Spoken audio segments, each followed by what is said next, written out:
I'm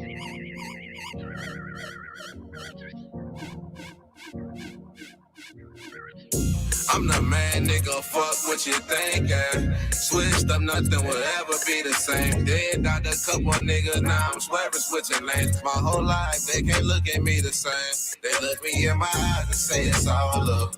And I walk up in that building, they get starstruck. I'm just trying to get my bread off these cold cuts. And I stand 10 toes, I can't fold up. Rich nigga, they know it's us. I be hopping out the whip like I went to Kim Young. I be polished in the bitch. Frank Lucas Mink on got me looking rich. Like the scene on Belly, I be walking in the VIP. Got me talking on my shit. But what they gotta hate for, eyes super red. I'm looking like Kano, Samuel Jackson. I watch for the snakes though. Niggas still looking like Steven off of Django. Got about the Range Rover, hopped up with the pesos like the air mattress. Niggas better lay low or do what I say so. Orchestrate like Beethoven, though I'm getting cheese off of onions like it's queso. I'm the man, nigga, fuck what you thinking. Switched up, nothing will ever be the same. Did out a couple niggas, now I'm swerving, switching lanes. My whole life, they can't look at me the same. They look me in my eyes and say it's all love. And I walk up in that building, they get starstruck. I'm just trying to get my bread off these cold cuts. And I stand 10 toes, I can't fold up. Rich nigga, they know it's us. I'm the man, rich nigga, big tipper, sliding with the can. Sig ripper, wig splitter, only for the fam. I hit, I don't miss, nigga, feeling like the man. You better watch your sis, nigga, ride through. A slick surface, yeah, I slide through, my mind through. With paint wetter than a bayou, I'm fly too. The bitch I'm with is 5'2" and 5'2". Line you, cream will make the team come and find you. I advise you to play your cards right like Bid Wiz. And shorty you with just made my hit list. I got that bitch open like a midriff. Dig this, I keep that bitch closer than a near miss. That's real shit. Man, nigga, fuck what you thinking. Switched up, nothing will ever be the same. Did out a couple niggas, now I'm swerving, switching lanes. My whole life, they can't look at me the same. They look me in my eyes and say it's all love. And I walk up in that building, they get starstruck. I'm just trying to get my bread off these cold cuts. And I stand 10 toes, I can't fold.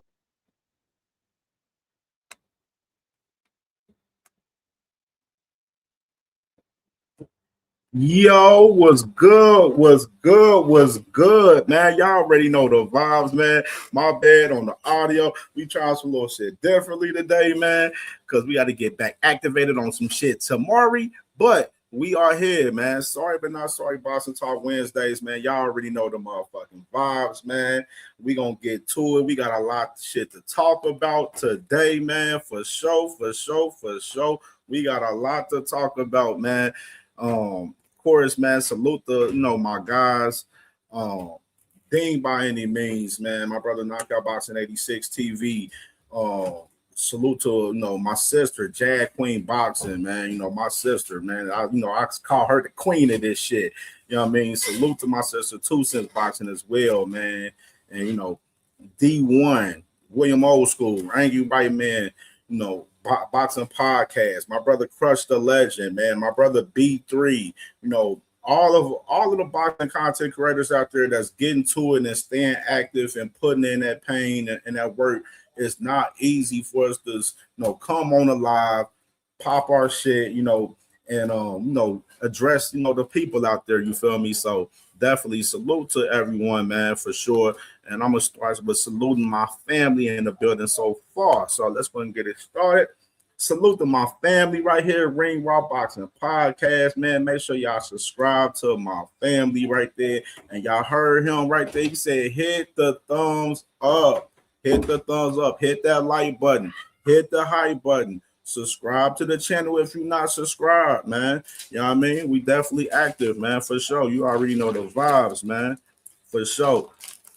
And my brother, man, my big hitter, man, Cash Crypto, man. Salute to my brother, Cash Crypto, man. Y'all get out of line, man. My hitter right here, he got the clip, and he emptying that bitch ASAP, you heard? So salute to my brother, Cash Crypto in the building, man. Y'all already know the vibes. And salute to my sister, Vacay Bay, man. Always showing love. I was watching your show the last couple of days. I be in it behind the scenes just watching the shit. You know what I mean? Sometimes I don't be wanting to hop in the comments on everybody's chat. Sometimes, man, and had to salute everybody and everything. But you already know. Make sure y'all subscribe to Vacay Bay. She talks about a little bit of everything on her channel, man. Love, relationships, everything, life in general. You feel me? So salute to Vacay Bay. You already know the vibes. And my dog, man, Crush the Legend, man. Hey, y'all gotta subscribe to my brother Crush the Legend, man. Coffee and donuts for grown-ups. Hey, he been on fire, man, when he been live lately, man. Salute to my brother Crush the Legend, man. Philly, man, what's up, man? You already know the vibes. And my brother Blue, what's good with my brother Blue, man? What's popping, my brother Blue, man? What's good, bro? The wifey over here eating candy and shit, opening up this bag and shit over here. Like, I'm like, what? Like, what are you doing? Like, like this crazy, this wilding. All right, man. So, all right, man. So a lot of stuff been going on in the boxing, man. Y'all already see my thumbnail, obviously, man. Of course, we're gonna be getting into, we're gonna start off talking about OPETAIA and this whole IBF situation and stuff. We've been talking about that for the last couple of months, but it's been heavy the last week. So we're gonna get into that. We're gonna get into Boots ENNIS. Got an interview. I think a lot of people have not covered this interview that he has with YSM Media that Boots ENNIS has. I found it a real intriguing interview. We're gonna go over that interview. And as well, we're going to talk about, of course, Shakur Stevenson, been out here doing these interviews, man, doing these motherfucking interviews, man. I've been trying to tell y'all, doing these interviews, talking too damn much. It's a contradiction in the interview. So we're going to see what's up with it. We're going to talk about Shakur Stevenson. And, of course, we're going to talk about Devin Haney and, the fuckery that he been on, too, for as him in general as well, man. So, just starting off, and I want to go ahead and start off, and let me share my screen. All right, let's get into the IBF talk with Mr. OPETAIA. Matter of fact, all right, so let me lay the foundation. All right, so the foundation. In recent time, OPETAIA, he just fought Brandon Glenn, and I made a post and made a tweet about it, the fight. Just recapping the Zuffa 4 card real quick. Zuffa 4 card, trash. Let's go ahead and get that out the way. Zuffa 4 card Sunday was not good. It was not a good card. I gotta be real. Like, I've been telling y'all, with Zuffa having all of these low-level talent over there fighting each other, you know what I'm saying? Low-level guys fighting other low-level guys don't make fights exciting. I mean, yeah, the fights may be good at times, but not all the time, though. When you got two fighters that's not good fighting each other, bro, you know what I'm saying? It turns out most of the time where these fights won't be fucking good. That's just the truth of the matter. And that's what we got from Zuffa Sunday. Zuffa Sunday was not good. It was not a good product. Got to keep it 100. And you got to look at the only significant names that we knew on the Zuffa card from this past Sunday was fucking OPETAIA. We didn't know anybody else from Zuffa on that card from this past Sunday, unless you just a real extreme hardcore boxing fan. You know what I mean? That just know everybody, which we know a lot of you guys. Y'all can barely tell me who the champions is at 126. So we'll keep it pushing from there. Just in general, though, Zuffa card, OPETAIA performance, decent performance.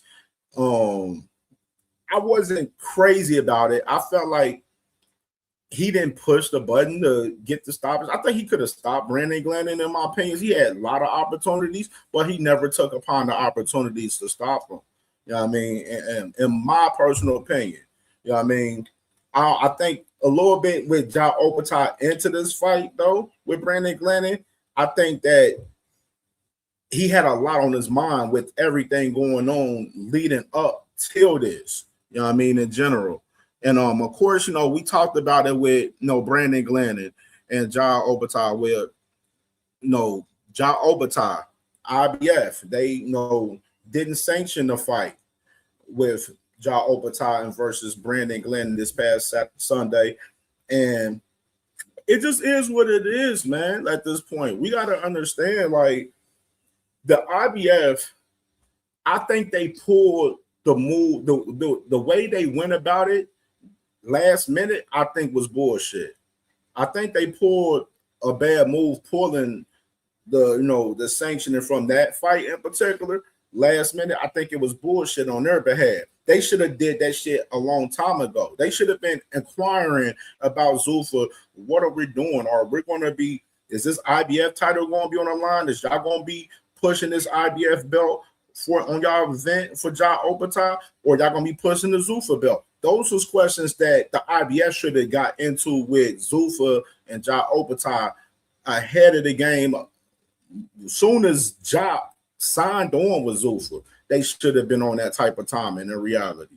But in recent time, let me share my screen right here and let me salute to my people in the building before we get into the rest of this action with Ja OPETAIA. Salute to my brother Isaiah. What you doing, man? What's popping with my dog, man? You already know, brother. Lee Jackson was good, my boy, man. You already know. Day one, my day one family in the building, man. Y'all already know. Trey Skills, my dog. What's good, brother? Was popping, man. And my brother Dragon Assassin was good with my dog. What's popping, man? Yeah, man. And my sister Kwee in the building. My sister, my Texas sister. Hey, make sure y'all subscribe to my sister Kwee live every Thursday, 10 p.m. Eastern time. Hey, amazing show every week, talking about everything in life, love, relationships. Gotta tap in with my sister, man, for sure. You know what I mean? Show much love to my sister, man, for sure. And salute to my sister, Sexy Kendra. Was popping, sis. Was good. So my boy Dragon said Ja OPETAIA, one of my favorite boxers, but he is an earthbed for signing the Zuffa. Absolutely. You already know, quick, but you already know it's much love, sis. You show me love, I'm always gonna show you love, sis. You know the vibes. You already know. So let me go ahead and get into this. Let me share this screezy. We got a lot of tabs right here. So I want to show y'all what's going on. So, like I said, with Ja OPETAIA, IBF didn't sanction this fight in recent time. Let me see. Is it showing?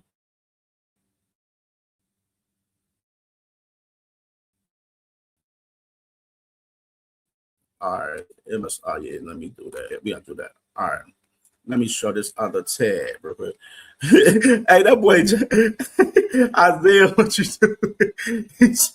He said John look ass, Kev. I'm not gonna lie, that Zuffa card was straight dog shit, bro. Straight dog shit.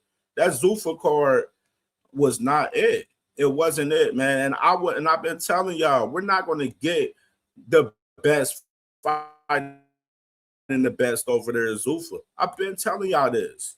Y'all gonna listen to CamJ one of these days, though. Y'all gonna listen to CamJ one of these days. I promise you. Y'all gonna listen to CamJ one of these days. Been telling y'all that Zuffa, the low-level fighters over there fighting, nobody cares for that shit. That shit's not translating to the casual fans. That's just the reality of it. Like, it's not. You feel me? Quickly said, I have no idea how y'all deal with these full-ass Earthmen on here every day. Man, I really like the conversations I've been seeing from people the last couple of days. Like, that's why, like, I went live. When was my last live? I went live last Thursday. I did 4 shows last week, boxing-wise, last week. From Monday to Thursday. I had to take them couple of days off, them few days off up until my Wednesday show. Because it's just like, I like to let shit marinate. Let stories marinate.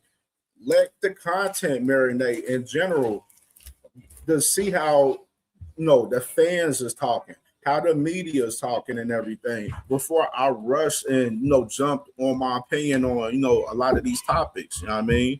So let me go ahead and share this scrizzy. T Hill was good, my boy. He was probably my brother T Hill, man. West Coast in the building. All right, let me share this scrizzy. All right. because now I got it set up now. All right, so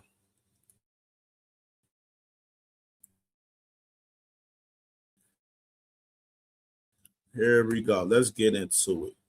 On boxing scene right here. All right, so you see that. So it was reported that John OPETAIA with the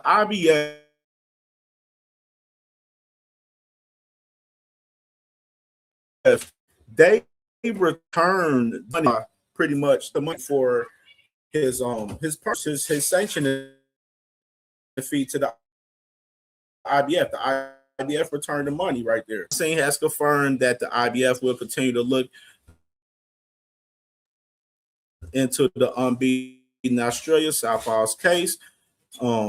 So they have not technically stripped John OPETAIA yet. They have not. It's pretty much like in the making. You know what I'm saying? Like, you gotta look at it. They want John OPETAIA to campaign and push that IBS decision going over here to Zuffa in the fucking first place, because he needed to add Zuffa. Him and his team need to add Zuffa. No, am I really going to be able to unify and become undisputed over here? Because that's what I want. I don't think that stance was made with John OPETAIA. You know what I'm saying? When he signed on with Zuffa, looking at the content and everything from John OPETAIA still and believe that he's going to be able to become undisputed over there with Zuffa. And I just think both parties handled this shit 100% wrong, including especially the IBF, in my opinion.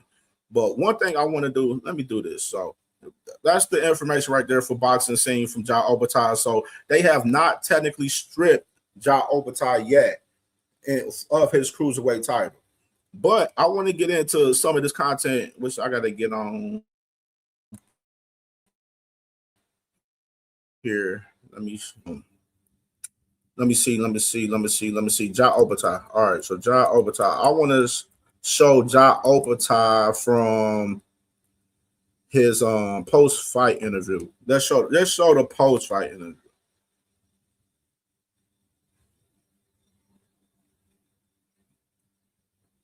And we ain't gonna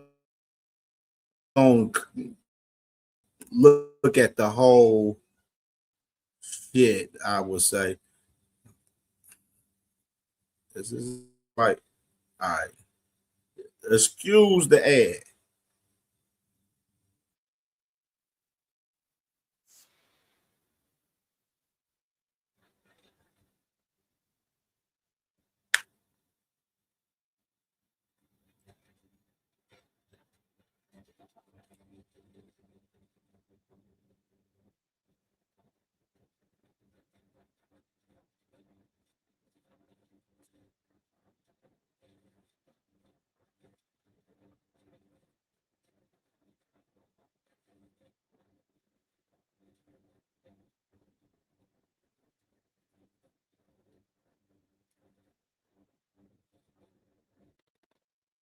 Let's start. That's right there.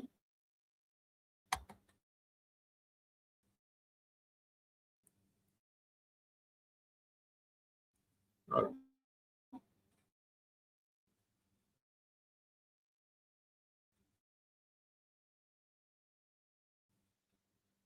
Oh shit. Okay.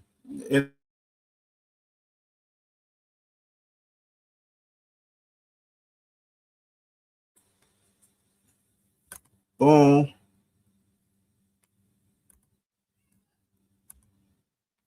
All right. There you go.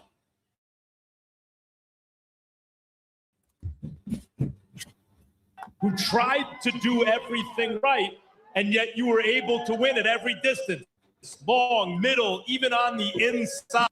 How do you grade this performance? He's it was all I knew Brendan was bringing. It was going to Happy I got the win. You know, moving in this next chapter of the Zuffa champion. Let's go. Man. Why wasn't your coach happy? I know on the inside you give him some chances, but you were also dominating the fight inside. I felt like I was dominating on the inside too. That's why I got to be comfortable in there. But they were, you know, we got to work on that. Thank you everyone for coming out. Look at this. We practiced the Samoan Nation, the Australians. Look at that. Look at these flags. Wow, it made me look proud. Were you gunning for the knockout in the 12th round? You heard him, but I just don't think it's humanly possible to knock this guy out because he was taking some huge shots. Were you gunning for that stoppage? Oh man, I'm just a kid from Central Coast, bro, half Samoan, half Australian. To be here in Las Vegas.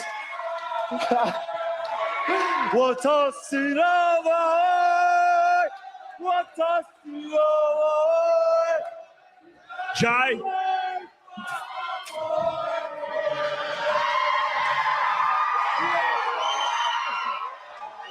Jai, you're the recognized Ring Magazine Cruiserweight champ. You are now the Zuffa, the first ever Zuffa champion, Cruiserweight champion of the world. Who would you like to make your first title defense against? Zuffa title defense. Man, I'm chasing the belts. You know, I know there's been a lot of white noise and stuff. A lot of stuff on social. You notice right there, you see how Max Kellerman right there, how he tried to push the Zuffa belt upon Ja OPETAIA right there. And you hear Ja OPETAIA, he said, I'm focused on the belts. My thing for Ja OPETAIA, why sign with Zuffa Boxing when you kind of had an idea and knowing that it's a possibility you may not be fighting for these undisputed titles? Just a question. Social media, but I'm just hoping it gets worked out and we can still chase that goal. I have not lost track of it, and I never have. I've been stripped once before, I've been stripped again. I'll get the belt back and I'll become undisputed. I think you are undisputed. You just don't know that yet, but in the eyes of most boxing fans, you are already undisputed in spite of whatever belts have to say. Zurdo Ramirez is fighting David Benavidez, and that would seem to be the next big fight in this division. Is that what you're interested in? Definitely. You know, the WBC, WBO, WA, whatever. I've been chasing these unification fights for such a long time. You see, that boy Bax keep talking about the daggone Zuffa belt. John keep talking about the daggone titles for the sanctioned bodies. I've made it very, very clear. And now I'm holding the most belts.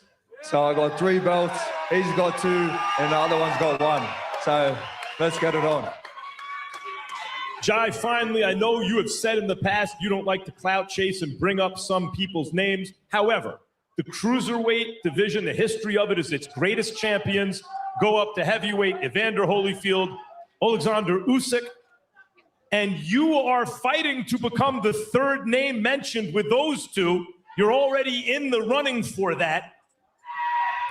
When could we expect you to move up to heavyweight? Undisputed first. Don't lose track of what I'm trying to say. Undisputed, and then we talk about the other ones. Congratulations, Jai. That was fun to watch. Look. So you hear Ja OPETAIA right there clearly talking about undisputed right there. You know what I'm saying? Which is, like I said, he was never going to be able. It's hard for a guy to become undisputed being over there with Zuffa. You know what I'm saying? The thing is, you got David Benavidez, Zurdo Ramirez. They're fighting Cinco de Mayo. You got to look at it in general with, with those guys. You fighting over there with Zuffa, it's going to be hard to make the fights. It's going to be hard to make the fights, and that's just the honest to God truth.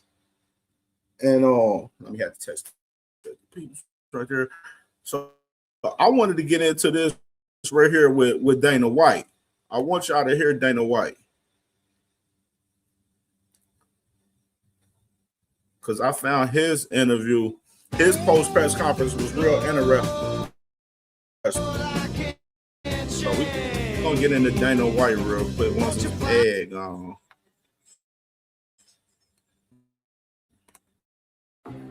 Hang on a second. Curl me for that ulcer? Curl you? Is the best for referees and stuff like that because they got the most work. They don't get a lot of work anymore, but we're going to change that. I thought the ref was way too involved in the fight than he should have been. So it's a great accomplishment for Jai, obviously winning this inaugural belt, but it comes with some controversy, right? Like he loses the IBF title in the process. Weird story this week. We touched on it a little bit last night, but I mean, what are your thoughts on this? They initially say they're going to support it, and they withdraw support of it this week leading up to it. Bizarre situation. What are your thoughts on it? Yeah, I mean, there's no doubt that he's the best in the world, and he paid his sanctioning fees. They flew a guy out here, and then, saying they were disrespected at the press conference. The belt was in front of him the entire time, and he held it in his hand when he did the face-off. The Zuffa belt was in the middle because nobody had it. He had the other two belts, and they were fighting for that one. So I know you said these sanctioning bodies are kind of doing your job for you. Do you think that people are starting to see, maybe the ridiculousness of some of the sanctioning fees and their decision to just pull? The fact that you're asking me that means that that's exactly what you guys think too. I mean, it's pretty clear what they're doing and what's going on. And I see lawsuits coming. That's what I see. Yeah. Well, afterwards, Jai said, "Listen, I do want to be." This is my thing. Dana White thinks that this shit is going his way right now. If y'all look at him, like he think everything is going his way with this whole sanctioning body situation with the Zuffa belts. Dana White didn't mention that USA Boxing, they just took their backing from them. They just took their backing from them as far as backing them on the Muhammad Ali Revival Act right there. Something that they don't want to talk about in general too. And like I said right now, the Zuffa belt, they needed USA Boxing. They needed that backing for them to push for, them to revise this Muhammad Ali so they can push forward with the Zuffa belt. The Zuffa belt right now is considered a fucking trophy. It's like your son playing pee-wee football out there. And, the end of the season, they play, in a bowl game or whatsoever, and all the kids get trophies where they lose or win type shit. You know what I'm saying? Zuffa boxing belt is nothing but a fucking trophy. It's a gift. That's what they considered that shit the other day. And it's going to be nothing but a gift unless they fucking pass this Muhammad Revival Act for as revising this Muhammad Ali Act, which is right now, that shit's in the air. It's in the air right now, to be honest. Be undisputed. So what does that mean to you? Like, salute to my boy D Lynch. Was good, my brother. Can you work with these Well, sanctions? he wanted this. He wanted to fight for the belt. I mean, when you think about it, the guy has I think he's fought for the IBF title like 11 times or something like that. He's defended it, broke his jaw in 2 places one time and finished the fight. And that's the way they're going to do it. It's very, very odd and very unprofessional. Yeah. See, now this I gotta say this right here, just to add context to last week. If y'all looked at the content that Zuffa was pushing last week, building up till Sunday, till the fight night with Jai OPETAIA versus Brandon Glanton, Zuffa, they were the ones in the beginning of the week pushing out the Zuffa belt and the Ring Magazine belt and not having the IBF belt on display.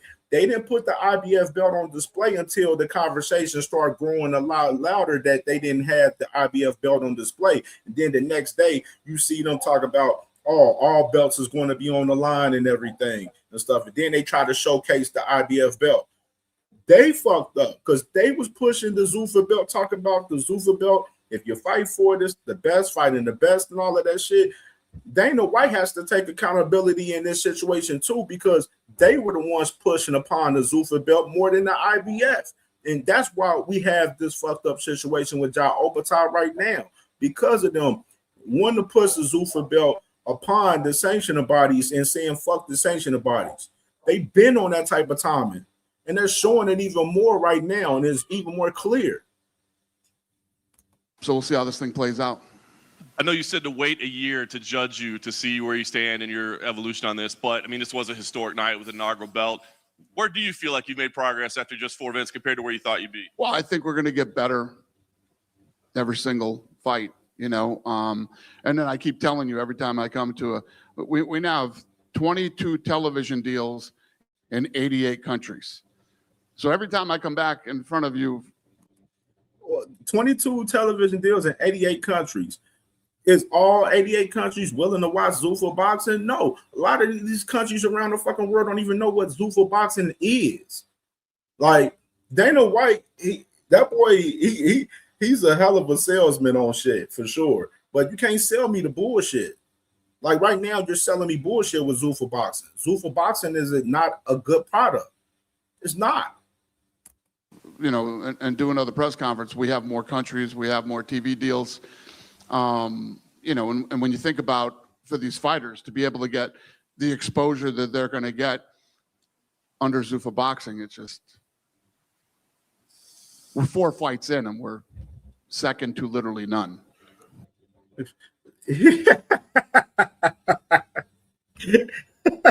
I had to stop it right there. This man, I told y'all, like I said, Dana White thinks that he's cooking these niggas right now, bro. It is funny to me that he think he's really cooking with the product that he put out this past Sunday. A lot of people, no casual fans is watching Zuffa boxing. Nobody. April 11th, when they have that Tyson Fury and Mac Madoff card with fucking Conor Ben and Regis Prograis fighting as the co-main, nobody cares about that card. Nobody's talking about it. The only reason why we're talking about it because we're talking about how shitty the card is. Like Dana White, you're putting out a shitty product right now, bro. Some of the fights has been good, but as a consistent hold over the all 4 events, out of 4 events, you had 2 out of 4 events be decent. Decent, not fire. Like, you're not putting out no fire content for us right now. The fights ain't fire. Like, let's be real. I believe you have the top 4 boxing gates here in Apex history as well, the venue record. Like these niggas they're fighting in front of like 150 people, bro, like in the Apex, bro. Like, come on. Like, are you shitting me? Well, you know, we do keep breaking the merch record. Yeah. The merch record keeps getting broken. Yeah, we keep breaking the Apex merch record. Well, I want to ask you. I want one thing too. Y'all ever notice with these boxing promotional companies too? Like when they doing good numbers, they show the numbers. But when they ain't doing good numbers for shit, they won't show it for shit. You know what I mean? Just like, for instance, Shakur Stevenson versus Teofimo Lopez. Yeah, they showed the amount of people in attendance, but we still haven't seen that gate yet. Just a little food for thought. Better read the room. Because the atmosphere in there was pretty spectacular. I just want to ask, you know, from both an MMA perspective and a boxing perspective, like where the venue stands in terms of growth. It sounds like maybe it's even going to get bigger and more expansion. Like, what's going on with the Apex? Yeah, well, the expansion will be done here. I mean, have you guys seen the bathrooms? I mean, we had porta potties here like 8 months ago. You know what I mean? All right. The bathrooms look like you're at Red Rock now. You know. All right. That's enough of him. Right here. And I'm going to go ahead and go straight into my boy Bruce Ennis. So overall,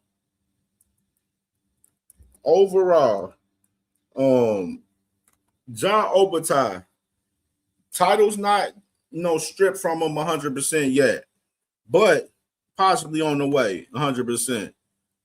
And we will, further, get into that. But I told y'all one thing. I told y'all about, the whole situation with John OPETAIA being with Zuffa. I told y'all it's gonna be hard for him to become undisputed being over there with Zuffa boxing.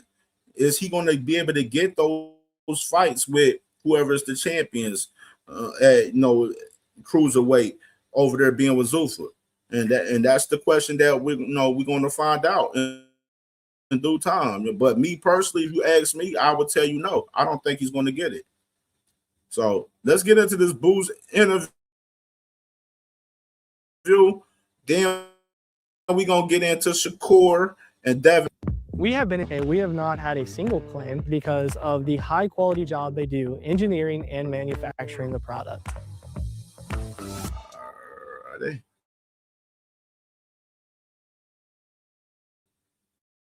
BK, ESPN is now the home of favorite sports on ESPN. We need to tell the people. We're doing it right now. ESPN is now. Like, yo, I ain't gonna lie, not for nothing. I had a weird feeling like I knew Floyd was gonna come back, but I didn't think it was gonna be the rematch with them two. I thought Floyd was gonna come back and fight like. what is it like seeing the dude like been off so long? But like, yo, I'm coming back. So I'm saying I don't think he going. It might have been like Gotti. Is that the one? And here. All right, so let me salute to my boy Jamil, YSL Media. Make sure y'all subscribe to his channel, man. Definitely putting out hot content with the boxing and shit for sure. This interview with Boots Ennis right here, one of Boots' best interviews I've seen from him. One of his best interviews. And I don't think I've seen many people like cover this actual interview right here. But this was a real good interview right here. And let me check what my boy ASOS sent real quick. Let me check that. Yeah, because this is what they said.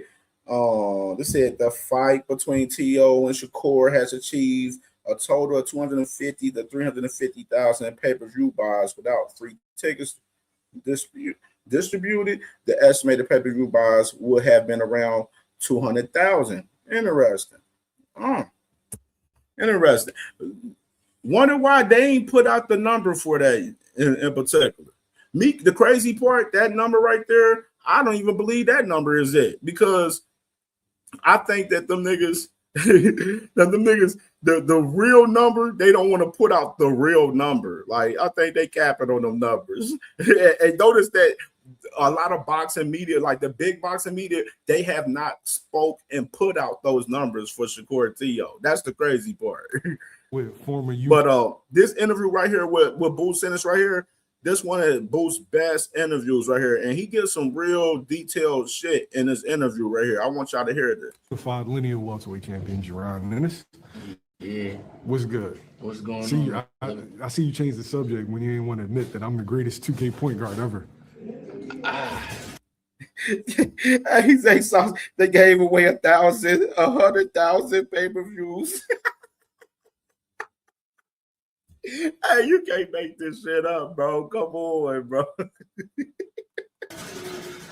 Yeah, getting there, man. No, You getting there? It's like, no, I'm gonna say big man. You're gonna say big. We need you to go back to the foundation. We need you to be the 4 or the 5, man. 7 foot dude. Yeah, no more PJ. What's good with you? Ain't nothing. Chilling, staying in the gym, staying ready just in case. So you don't gotta get ready. I ain't gonna ask you about no updates. Of course, you know, if something happens, you know, we'll find out in real time. Right. I know you're tired of talking about that shit. I'm just sitting here being patient with it. What is that like? The actual waiting in boxing, though. You know, it's the waiting part. Just it's annoying, but like I said, you gotta stay in the gym, stay ready at all times, because you never know. You never know when you get that call. You gotta be ready and stay ready. So that's what I be on. We trying to stay ready. Yo, living here. One question I always wanted to ask you, yo, what is it like everybody clocking your next move, or being critical of your next move, or like bigging up your next move? What is that like? Right at this point, I feel like I'm not basically saying I made it, but like at this point, like what else can I do? Like, I mean, it feels good, but sometimes that's annoying too. But like man, I can't do nothing. Like it's crazy. Yo, you'll be like 1 minute out the ring, and then the first question they ask you, all right, who you fight next? I don't know. I just got out the ring. Like, it'd be crazy. Like, or like now, like people be DMing me and stuff like, yo, when you get back in the ring, bro, I'm waiting. Like I'm trying to get back in the ring as soon as possible. Speaking of like criticism and people always wanting to know, guy that you fought in the amateurs, Richardson Hitchens, he's under fire for pulling out against Oscar Duarte. I think it was the day of, the day of the fight. Yeah. And now here it is right here. This was real intriguing right here. This the part right here. People are starting to allude to him being too big for the weight and the IBF rehydration clause. Nobody nobody besides you is like an expert on this situation, right? Tell me about the rehydration clause and tell me about your decision to move up in weight. Yo, the rehydration clause is crazy. You know, at IBF, you know, what is it, like 10, 11 pounds you gotta be, you know, the next day or next morning and stuff like that. Yo, I mean, I understand Africa, and I feel like he definitely should move up though. I feel like come from me, I've been doing that. I was fighting for the IBF, but for like 3-4 years, and I was doing I had the 10-pound weigh-in for 3-4 years. So it's like it's crazy. Hey, I want to say this too, real quick. One thing about Africa too, just to add a little context for Africa. I told y'all that I was in the belief that Africa was going to, fight Duarte and then move up to 147, but he ended up pulling out of the fight. I think his whole intention was to move up to 147, but not so fast. Lee Corso words. Africa's in a fucked up spot due to the fact that he has a mandatory in the IBF with Landolfo Delgado, which I've already mentioned. He has 30 days to negotiate that fight. You know what I'm saying? But it's rumors swirling around that Africa and Edgar Berlanga, through their manager, Keith Conley, may be going over to Zuffa, which we played that on the channel as well already. And those rumors is ringing very, very fucking true right now. Don't be surprised if Africa he ends up vacating that 140-pound RBF title and he go over there and fight over there with Zuffa. Crazy. It take a toll on your body. You gotta like be careful with what you eat after the weigh-in and stuff like that. You can't eat like how you normally usually eat. And I know that firsthand because what fight was that? When I fought Evan, my first fight back, my first fight with Matchroom. Listen to this. I had a 10-pound weigh-in clause and things like that, and I got on a scale, I made my weight. Something just that night I ate and I chilled. Something told me to get on the scale. It was right before I went to sleep. It was like probably like 12 or like 1 in the morning, right before I went to sleep. Something told me to get on the scale. I got on the scale, I checked my weight. I was over like the 10-pound weight limit for the next day weigh-in. So I'm like, man, I called my pop. I'm like, Dad, what happened if I don't make the 10-pound weigh-in for the next morning? He like, man, he said they gonna strip you or you gonna have to pay a fine or whatever. I'm like, man, I ain't trying. I don't want them to strip me. I don't want to pay no fine. I'm like, man. I said, what should I do? He said, how you feeling? I said, I feel great. He said, man, just go ahead and run. Like, go ahead and run.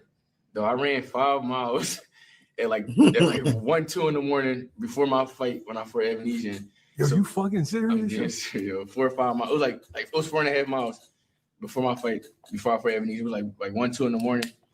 So by the time I got done to run, I was at what I was at. You heard him right there.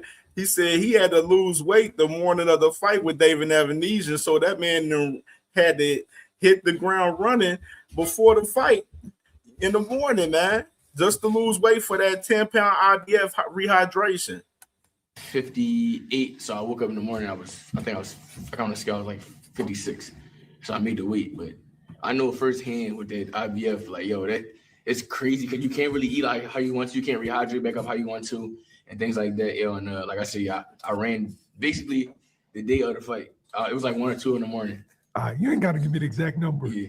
But was you over?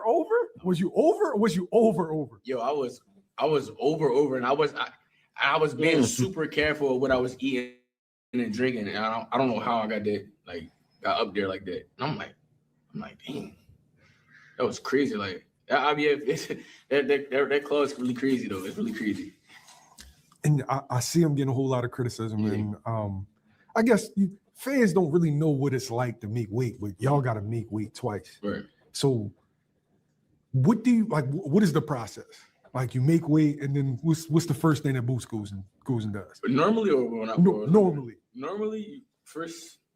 Well, so we weigh in super early, so you get a big breakfast or whatever, and then go rest, lay down, chill, probably play the game a little bit, and then around like. I'm gonna say around like 12-1, go eat lunch or something small though, nothing crazy. And then around like 5-6, you eat your dinner, like your real big meal, like pasta, the steak, like the stuff that you normally eat and stuff like that. So yeah, like that'd be my little system.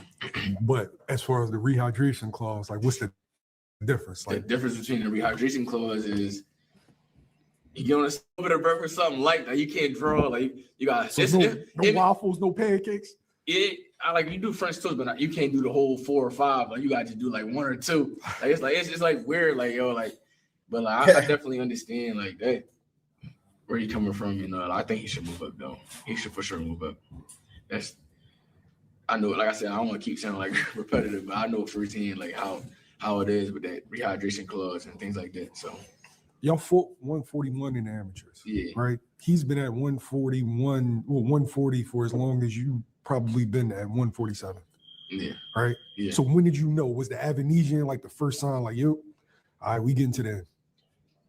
Yeah, you know that's I kind of like knew. I'm like, yeah, I knew it's coming, but you know, like I said, my whole goal was to wreck them belts. So like, after that Evanesian fight, it was set out. It was a plan for me to fight every champion next, and obviously it didn't go how we wanted it to go. You know, so a lot of these guys backed out or didn't want to fight at the weight. So I wanted to fight in another mandatory. That's when Karen came back around. I had to fight Karen again.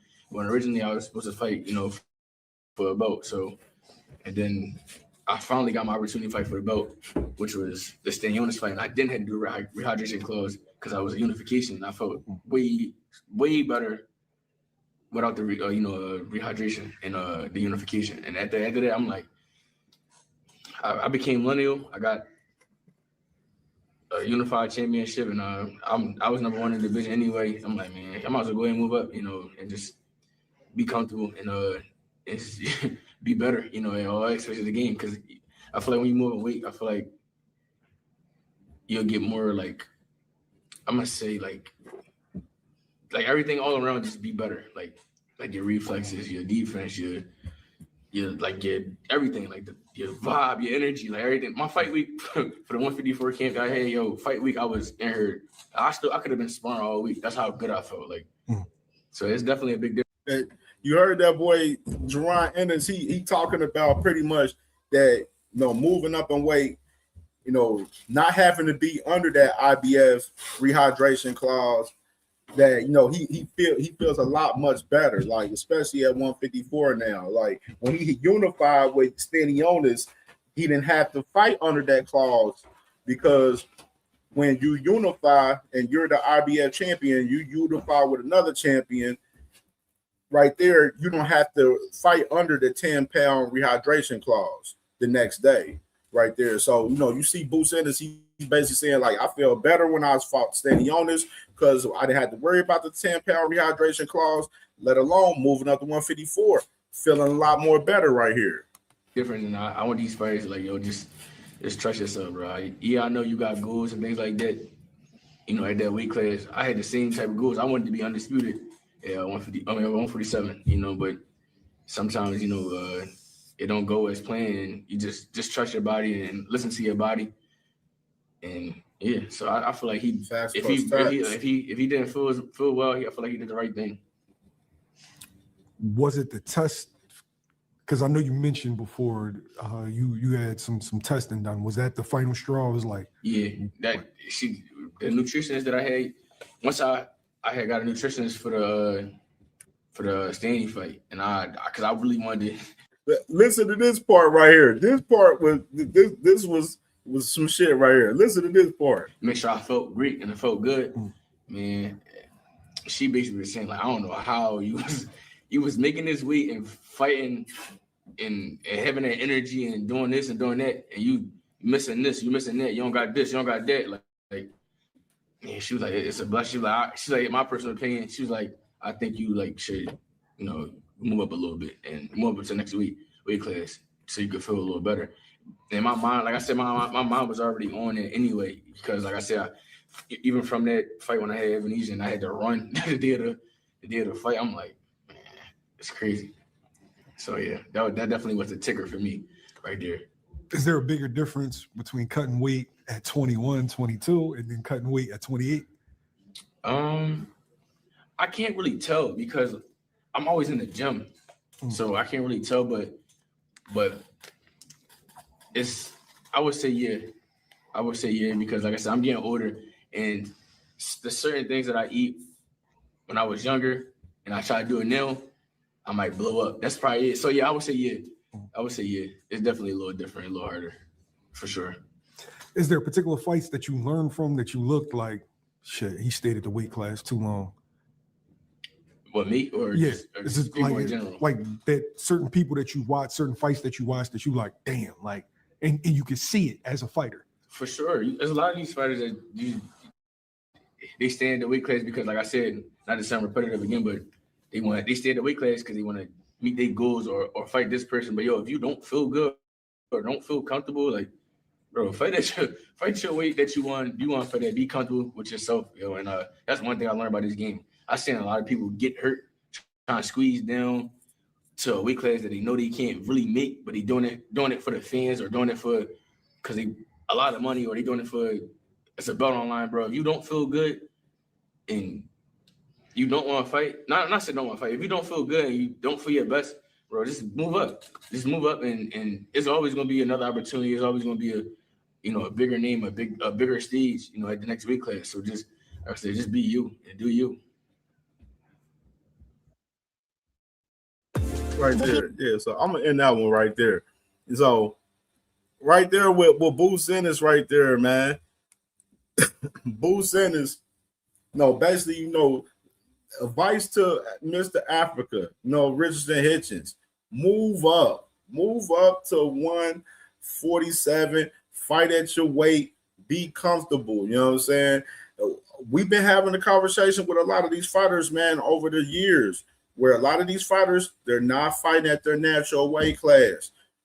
Obviously, these guys coming in, these fights, squeezing down, fighting in these lower weight classes, and then, when it comes fight night, motherfucker blooming up to 25, 30, 40 pounds and stuff on fight night, man. Just think about Edgar Berlanga when he fought Canelo. The man weighed in at 168, then comes in 25 pounds heavier, coming in at 193. You feel me? Like, we got to make this make sense. You feel me? Like, we got to make this make sense, man.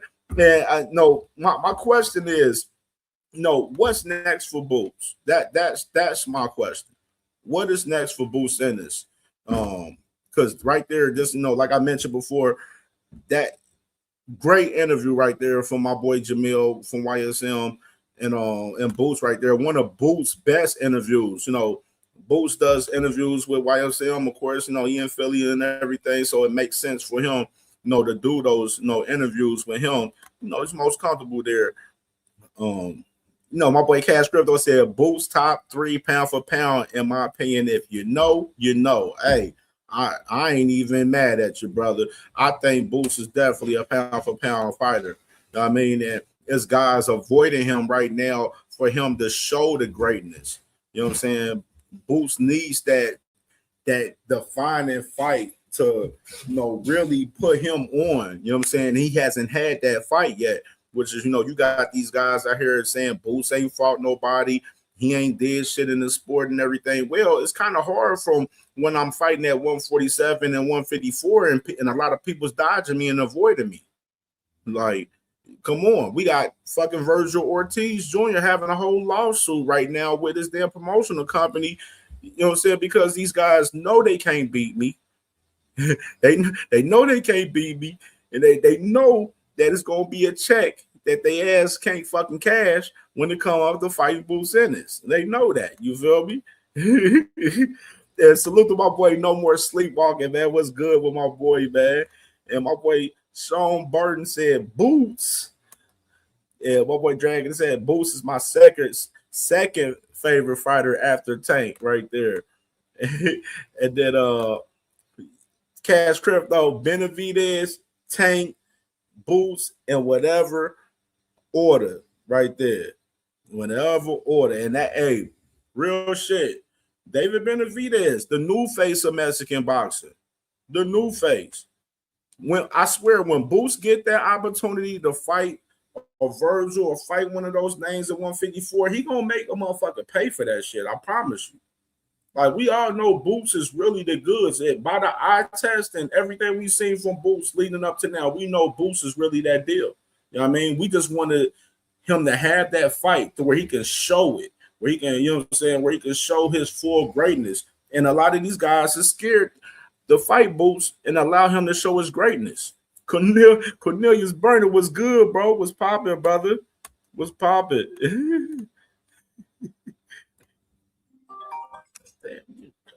That was crazy. All right.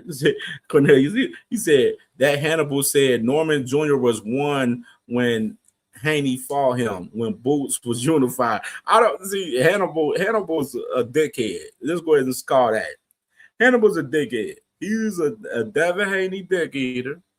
That, you know what I'm saying, be on his knees for Devin Haney all the fucking time. You know what I'm saying? One thing we know Devin Haney ain't fighting no damn Boots Ennis. He'll go up to 154 to fight Xander Zayas, but won't even mention Boots' name, and he got Boots Ennis on his little weak-ass, punk-ass list.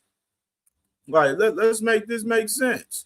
D-Lit said, Tank, Boots, David Benavidez.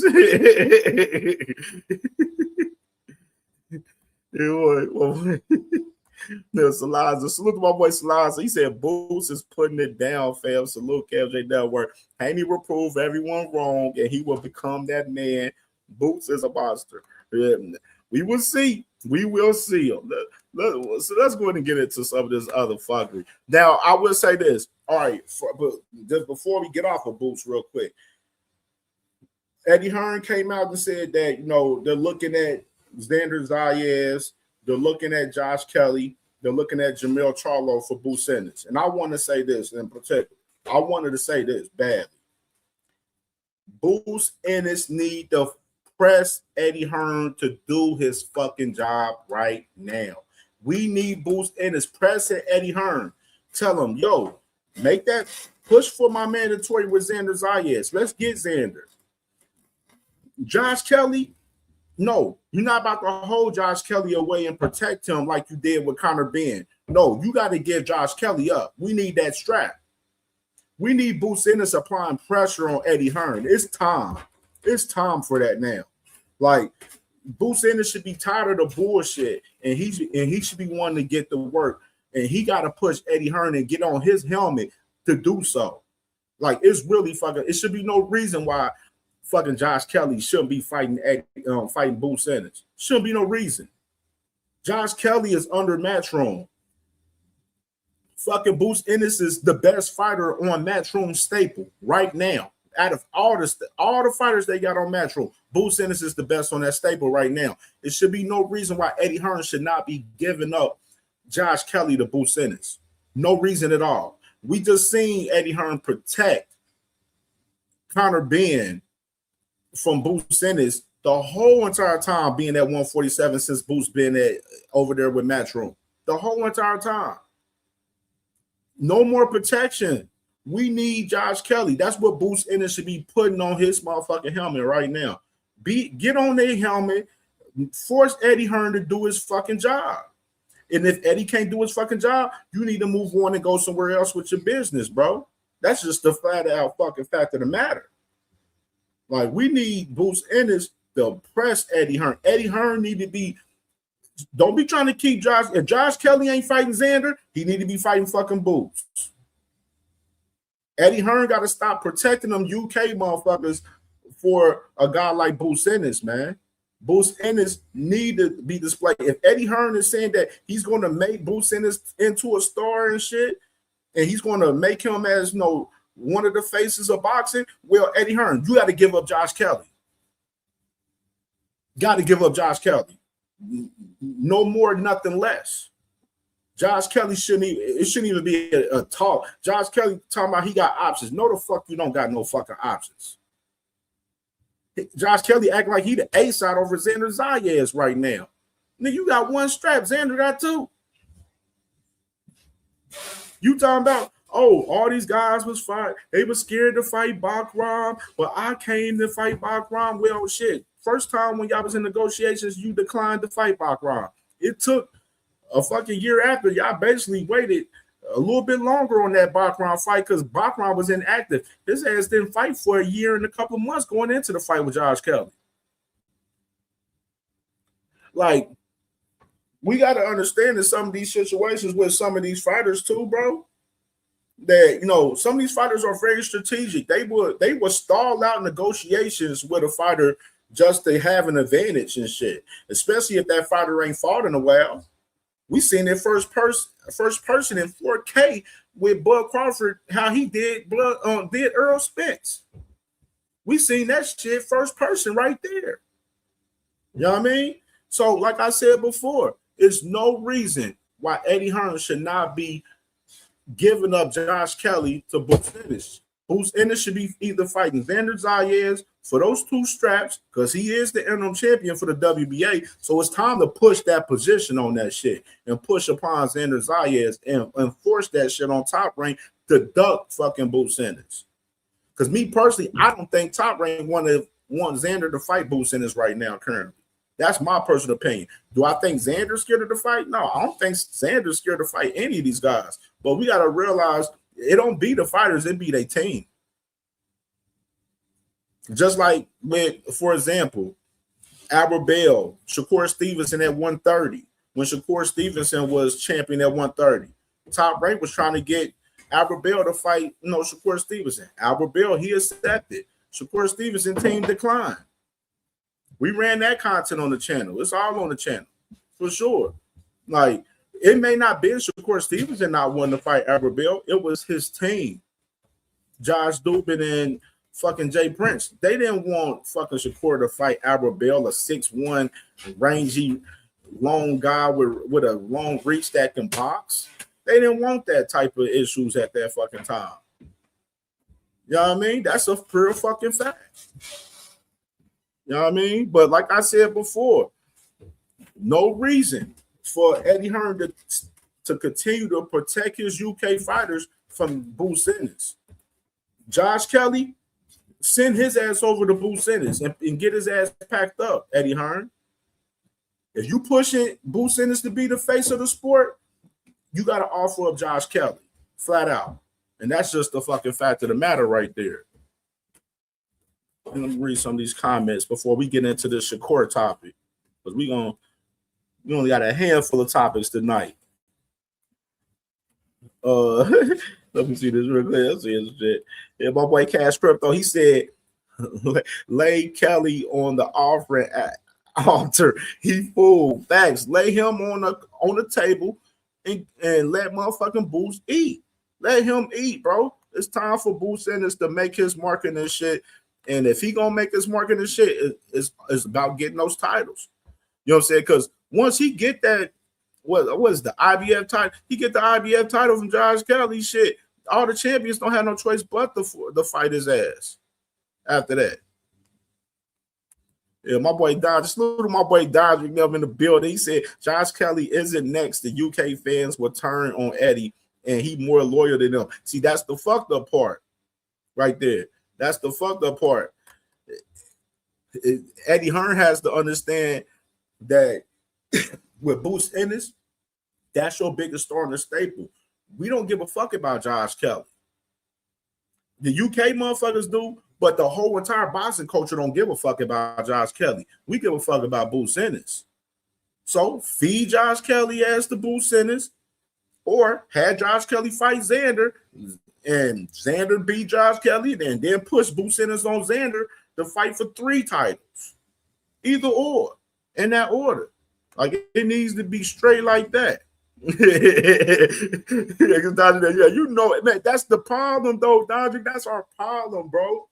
Like, am I confident in Eddie Hearn? I said this the last couple of weeks. Am I confident in Eddie Hearn feeding Josh Kelly to Bruce Ennis? No.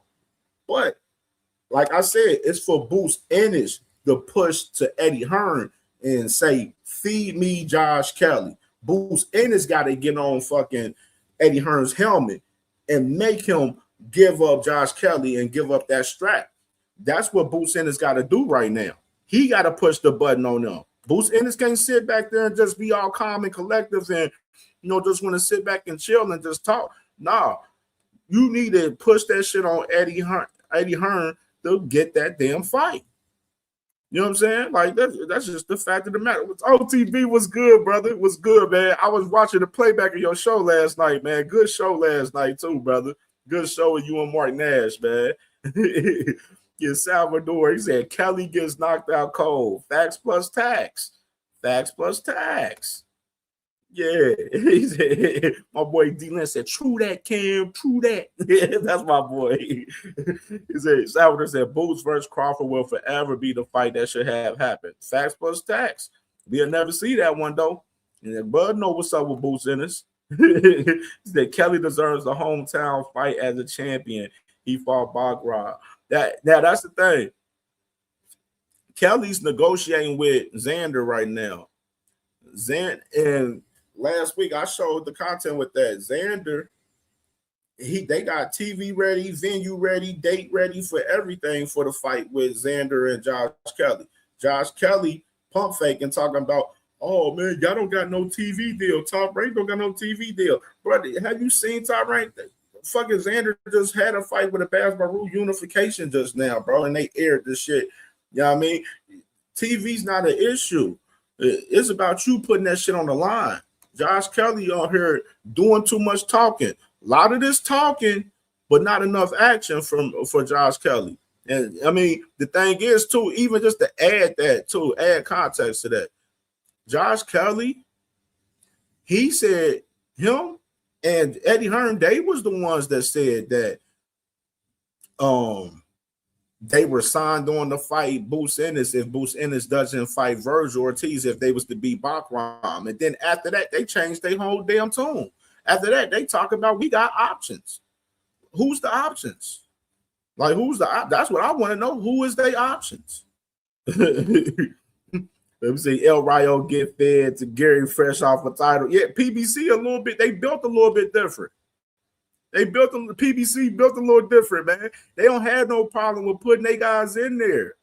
You know what I'm saying? That's one thing. If PBC was over, PBC wouldn't hold. They would. That's one. Let me say this: PBC would not protect Sebastian Fundora from Boots Ennis if Boots Ennis was over there at PBC. They wouldn't protect Fundora from Boots. They'll make the motherfuckers fight. That's the difference right there. Big difference. He said, Bud up regardless if his fans admit it. I'll remember Bud's live. He said, Boots, they never came up. Facts plus tax. Facts plus tax. Never came up, bro. Never came up at all. You know what I'm saying? My boy Salvador, man. You already know. Salute to my boy Salvador. Make sure y'all hit the like button. If y'all ain't hit the like button, yo, hype up the video as well, man. You know what I'm saying? We lit, man. We about to get into the Shakur content, man. OTB. And make sure y'all subscribe to OTB as well, man. Subscribe to my brother, man. That's family right there, man.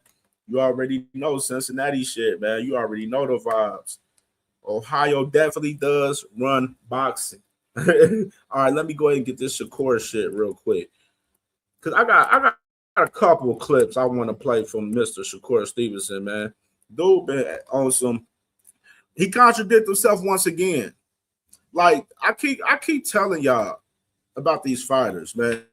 I know Shakur, he fought Teofimo on he on his media run and everything, but I continue to tell you guys about these fighters that these fighters gotta stop fucking doing these interviews and think about what they say before they say it in these damn interviews, dog. You know what I'm saying? And Shakur's a prime example of that shit. Prime example. So let's go ahead and get to it. Let me go and share my screen real quick so we can share this shit.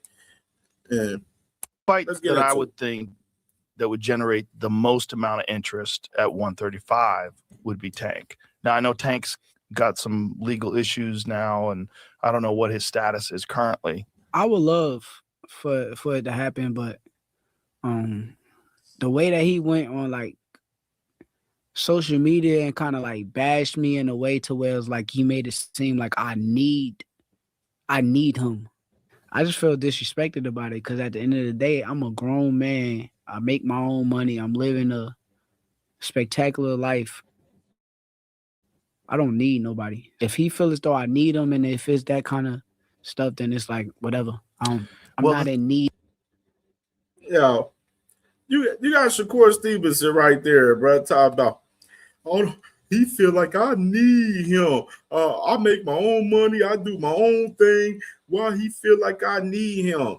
Shakur, yes, you do need him. You want to see why? You want to see why you need him? I'm gonna show you why you need him. Right here. I'm gonna show you why you need this motherfucker. Why you need Tank Davis. Let's look at something by the numbers real quick. What I like to do. I like to do these by the numbers right here. Oh, wow. That's crazy. All right, so y'all see right here on the screen right there. Teofimo Lopez versus Shakur Stevenson right there. Y'all see the views. Now, 2 days ago, it's kind of crazy. Made me think they think otherwise, like they put some bots on this shit because this conversation started to come about. But 2 days ago, the views was at 219. Now these bitches then jump up to 315K. This is a month ago. This fight been shared a month ago. 315,000 views a month ago for Teofimo Lopez versus Shakur Stevenson. And y'all talk about motherfuckers the face of boxing? Where? Like where? Make this make sense. You know what I'm saying? Now let's look at something. So you got Shakur Stevenson right there a month ago with his fight with Teofimo Lopez. Literally fucking 315K views right there. Let's look at this other guy right here that he says that he doesn't need. And this is 7 months ago. Right? 7 months ago, right here. Oh, they dropped it on Sports on Prime. Look at it.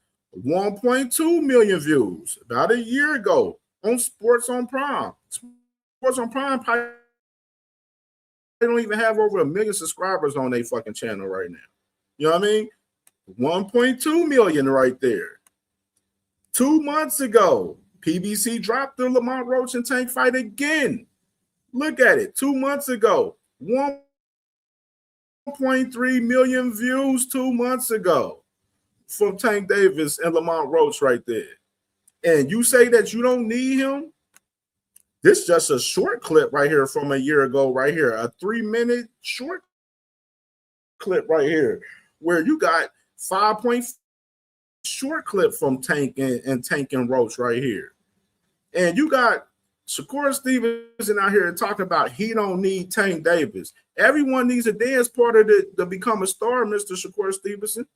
You will never become the face of boxing, the star that you want to be until you fight that man Tank Davis. And that's just the reality of it. You know what I mean? That's just the pure reality of it. Shakur would never become the superstar that he wants to be until he fights fucking Tank Davis. And that's just the facts of the matter. And salute to my dog, man, D1 with the $2 in the super chat right there, man. Salute to my brother right there. Salute to Big Bob Gunn. I see you in the building, brother. What's good, bro? What's good? My dog right there, man. You already know. Yeah, so like I was saying, man, Shakur Stevenson, you need Tank Davis, Shakur. You need him. And I'll say this too. Tank Davis, you need Shakur Stevenson as well.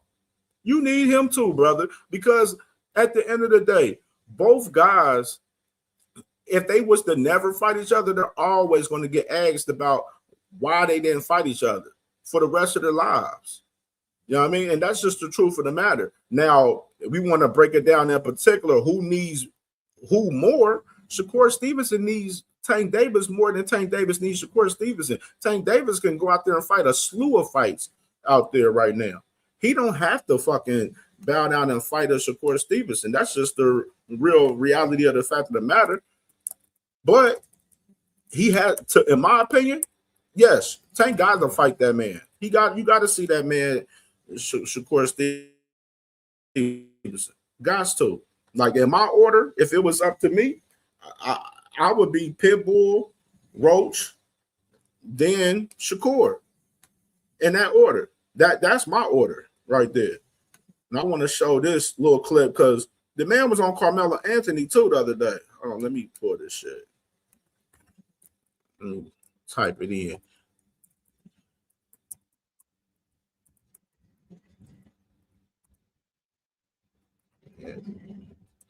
Anthony interview.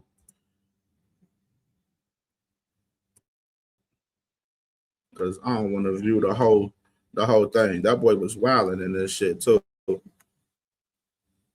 right, boom.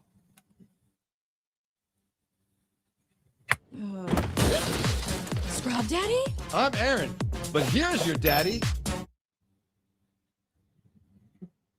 America moves forward because people choose to step forward. Veterans know this better than most.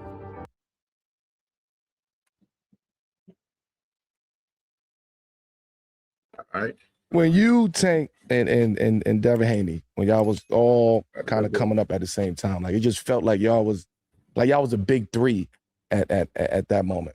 Did it feel like that from your perspective at that time? Yeah, I felt like them guys was hell of a fighters.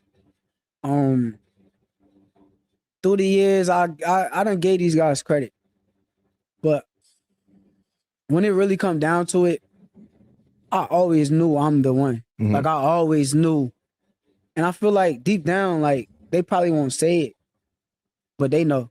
Mm. They know. Mm. But what was the aside from that? What was the like? Because we all three. We hold on. Stop the presses. How the fuck are you the one? How do they know you the one and you ain't fought them guys? I mean, besides sparring, but how do they know you the one? Like, let's be real, bro. Teofimo Lopez fight for Shakur Stevenson was a fucking layup. Let's go ahead and be realistic. It was a layup. Shakur knew it was a layup. Everyone in this chat knew it was a layup. Everyone around the damn world know that shit was a layup. Besides the fucking delusionals that Shakur fans that hates Tank Davis, they out here believing that Teofimo was that guy. How was Teofimo that guy? When Teofimo lost to George Kambosos, that should have told you everything you needed to know about Teofimo Lopez.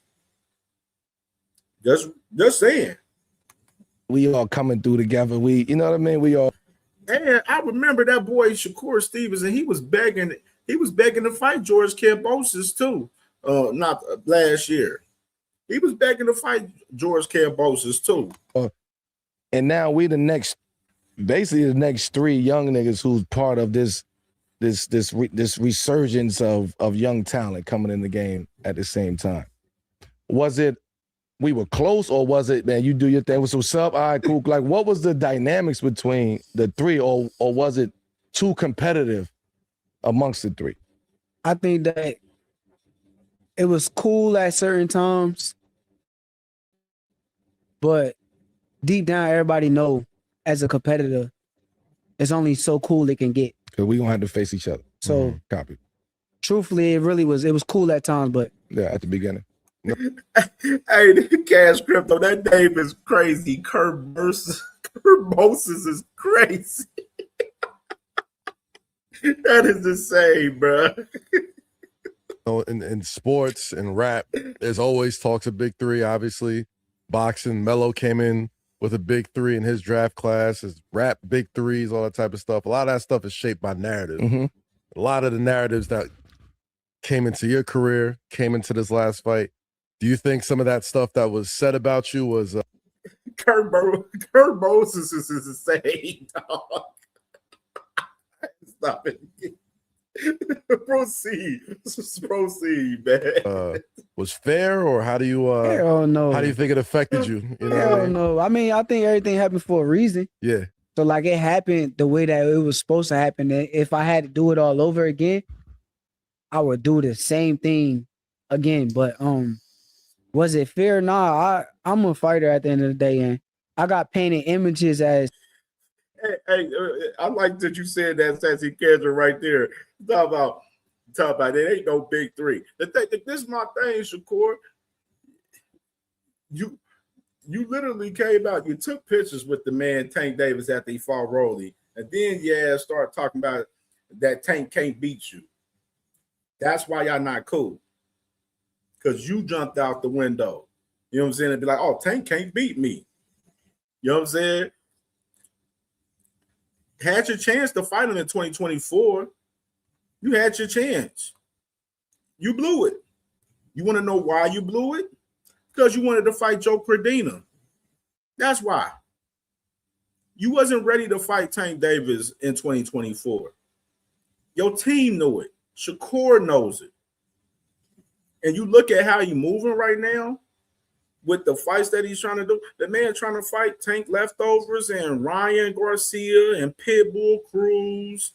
He calling out to fight Conor Ben at 147 on rehydration clause, trying to fight Ryan Garcia and Devin on rehydration clauses. Like, he's a walking contradiction at this fucking point. You know what I mean?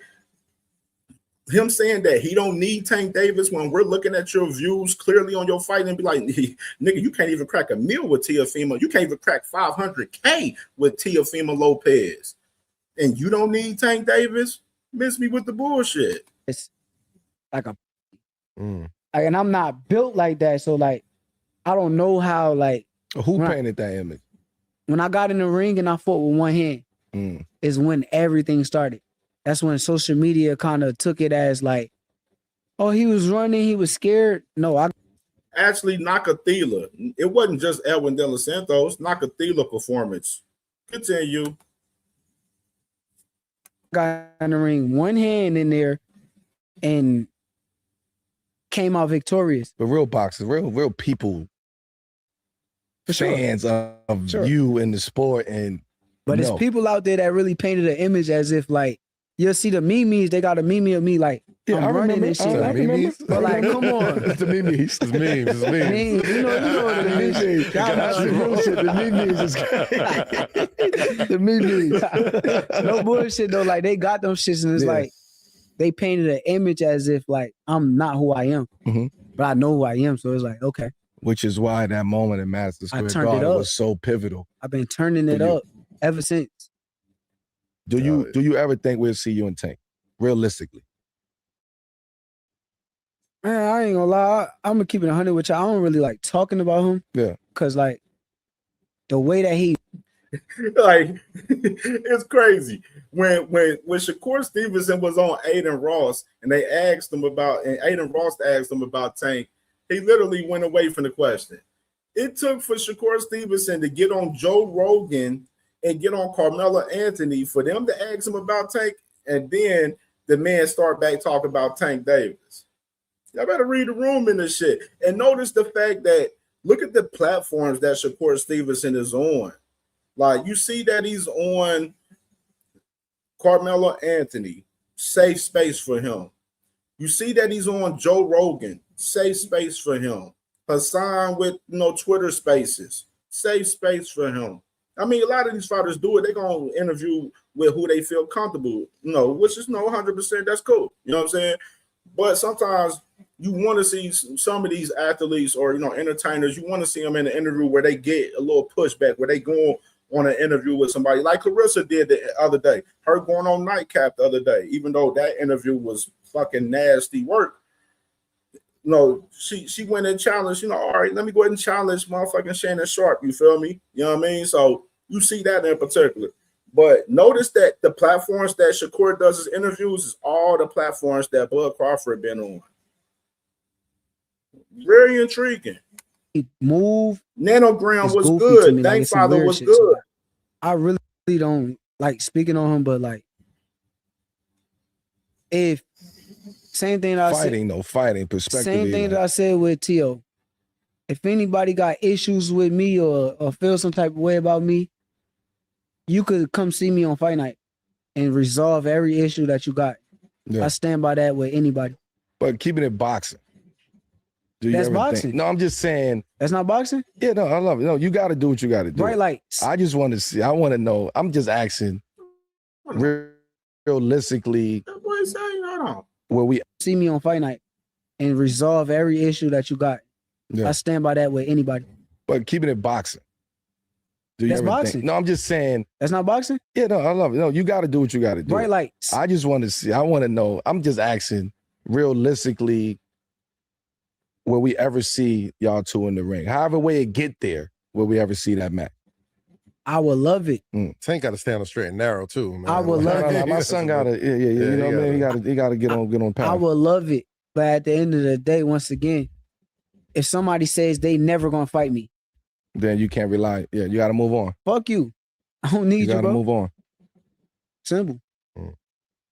What kind of I was asking that just from a fighter, you know what I mean? No, I got you. Tank is my youngin', but I just wanted to know from a fighter's perspective, do you ever see, when you talking about two of the best fighters in boxing, forget about all the bullshit that he's dealing with, boxing, will we ever see that? That's where I was coming from. No, I got you, but like I said, if any fighter have an issue with me, because I feel like Tio was jealous of me. I told him this several times. Any fighter have any issue with me, let's do it. Sign the contract, turn the lights on bright, let millions come around the seats to see what's happening, and pull up on me. How do you think that perceived jealousy sort of like begins when it comes to you? Is it because of the notoriety you get? Is it because of the narratives that's out there? With Tio specifically, it was more so I was making more money than him. And he felt like he did more than me. He felt like he was more accomplished than me. So I understood where he was coming from, but I'm not no jealousy type person. I don't know how to like have that in my soul or my heart. So he say he wasn't, but for me, that's what I felt like, because he always threw slick shot at me for no reason. Right. So. Right. As far as your legacy is concerned, man, you already spoke about it. All right, man. So you got Shakur right there, man, basically saying that they can handle the business, whatever they got in the ring and shit. But like I said, Shakur had a chance 2024 to fight. Didn't want to fight. In particular, now, you got Shakur been saying that he don't need Tank Davis. Well, like I said, looking at your views from some of these, interviews, looking at some of your views looking at the views from the Shakur and Tio fight in general, nigga, you need fucking Tank Davis, bro, most definitely. And Tank Davis needs you. It's just the fucking truth of the matter is Tank Davis don't need you more than you need him. That's just the fucking fact of the matter. You know what I mean? Shakur Stevenson would never be the face of boxing or the superstar that he wants to be until he fights a guy like Tank Davis. Teofimo was not that. Y'all can name all of y'all lineal and all of that bullshit, the man who beat the man, but once we seen fucking Teofimo lose to George Kambosos, that should have told everybody about Teofimo Lopez. Once we seen him have a fucking close-ass fight with Sandor Martin, a close-ass fight with Jermaine Ortiz, should have been able to tell y'all everything about fucking Teofimo Lopez. You know what I mean? Teofimo Lopez was the same guy after the Sandor Martin fight, asking and questioning himself if he still got it. You feel me? Like, let's make this make sense. You know what I mean? Until further notice, Shakur Stevenson, like I said, won't be the face of boxing until he fights Tank Davis. And that's just the truth of the matter. He's not getting the numbers fighting these other guys. You're not going to get the numbers fighting Josh Padley. You're not going to get the numbers fighting fucking Williams Zepeda. You know what I'm saying? Like, Williams Zepeda's not Pitbull Cruz. And now you see Shakur, he's calling out former Tank opponents, calling out guys at 147, one of them at rehydration clauses and stuff. But same guy was in the past talking about that the rehydration clauses and catch weights was bullshit. Whole contradiction, per usual, from Shakur Stevenson right here. Now, let's go ahead and get into Mr. Haney. Let's play what he did. All right. Rain Mag. Let's do this.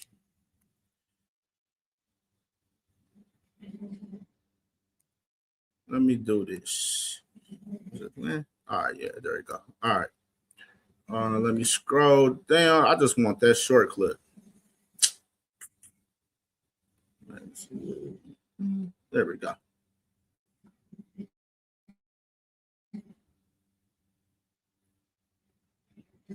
Gervonta Davis, I think that he's a really good fighter. I think he's an underachiever. I think that he has so much talent. I think that his outside issues is stopping him from reaching his full potential, and him just not wanting to test himself against the best fighters in the world. There's a guy like Pitbull Cruz it's just a fight that no one asked for. Gervonta Davis, I think that he's a really good fighter. I think that he's an All right. So you got Mr. Devin Haney calling Gervonta Davis an underachiever and saying that the fight with Pitbull Cruz was a fight that nobody asked for, right? Oh man, I love being Mr. Receipts. Mr. Receipts, back at it again. Let's do this. Devin Haney on fighting Pitbull Cruz. Let's do this. Let's type in Devin Haney on fighting Pitbull Cruz. Oh, we got the content. Let's scroll down. Oh, here we go. Oh, no. Wrong one. I don't know who that is. Not that guy. Let's put it down. Let's look. There we go. There it is. There we go. Check out This Bet365's unrivaled early payout offer.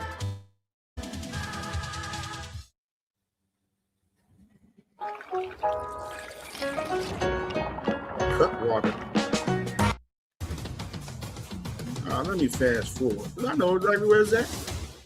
Devin, I was going to ask you, did you know you were doing, yeah. Like the whole.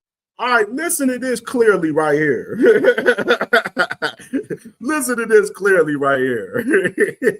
It's too easy, bro. Y'all make this shit too easy, bro. Y'all really make this shit too. Y'all make my job very fucking easy exposing these fucking guys. Y'all really do. Whole C level, and he said that too in that Gotti interview. And no, but it's the truth, and I felt that in my heart, and that's why I stuck. Oh, by the way, this was before he fought Ryan Garcia and got his ass whooped April 20th, 2024, too, by the way. When you look at what happened last weekend, Devin, with Pitbull beating Rolly Romero, do you look at Pitbull as a future unifying fight for you? Of course, that's a fight that interests me, that I feel like I can get up for. Yeah, no, definitely. Once I'm victorious, but on April 20th, then we can explore that fight.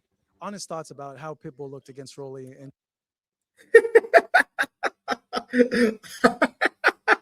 Oh, thank Father. I knew that was your excuse. You're gonna say, oh, Cruz was a champion. Rolly's a champion too. But what's the fight that everybody is asking for Devin Haney right now? They're asking for a unification fight with Ryan Garcia right now. Like every time, like literally, y'all cook yourselves every fucking time. Like y'all excuse is gonna be, oh, Pitbull Cruz was the champion at 140. Just like y'all same excuse is, oh, Rolly Romero, he's a champion at 147. So that's why we're fighting him. We don't got time to deal with Ryan Garcia's comedian antics and his PDs and all of this weird shit and and blah, blah. Like all of that goofy ass pussy ass shit y'all be doing. We want to see Ryan versus Devin. We don't want to see Devin versus Rolly right now. Like right now, in this like moment right now, 7:44 p.m. Eastern time, March 11th, 2026. Everybody wants to see Devin versus Ryan Garcia. Nobody didn't call and ask Devin Haney to fight Rolly Romero right now. So how can Devin Haney sit there and say, oh, nobody's wanting to see Tank fight Pitbull? Nobody want to see you fight Rolly. Motherfuckers want to see you fight Ryan. Then on top of that, how can you discredit and downplay Tank fighting Pitbull when you was a guy that was calling to fight Pitbull just because he was a champion 2 years ago? You see the contradiction, the bullshit that y'all that these motherfuckers be on? That's why I said y'all don't think about shit before y'all say it. Like, Nobody puts everybody that talked about this whole Devin Haney shit, underachieving with Tank Davis. Nobody brought this video to display right here. You know what I'm saying? Dang father, the same Rolly Romero that y'all been calling Rolly Romero trash before Tank even fought the motherfucker, bro. Make it make sense. Like, y'all, dang, you got to take your cape off sometime for Devin Haney, brother. You got to take your cape off. You know what I mean? That boxing disguise shit that you try to do don't work with me. We know you're a true big Devin Haney fan, and that's fine. That's fine. There's a lot of y'all out there. Well, not a lot. Some of y'all. It's about, I mean, not crazy. Let me run it back for y'all. Let me run it back even more. Listen again. Devin, with Pitbull beating Rolly Romero. Do you look at Pitbull as a future unifying fight for you? Dang, that's a stupid ass question. Say anyone calling out Mario Barrios right now? Obviously, no, nigga. He just fucking lost 12-0 to fucking Ryan Garcia. Is anybody calling out Teofimo Lopez out right now? No. Is anybody calling out Cambosis right now? No. Is anybody calling out Jorge Linares right now? No. Is anybody calling out Brian Norman Jr. right now? No. Is anybody calling out Jose Ramirez right now? No. Make this make sense. That's a stupid ass question right there. You put your foot in your own mouth with that shit every time. Y'all niggas suck at this shit. Of course, that's a fight that interests me. That I feel like I can get up for.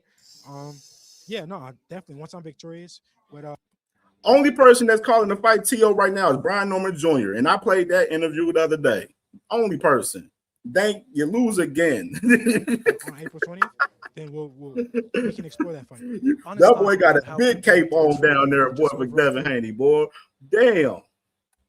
Of rolling. Take that motherfucking cape off, bro. Take the cape off. Dang, take the cape off, bro. It's okay.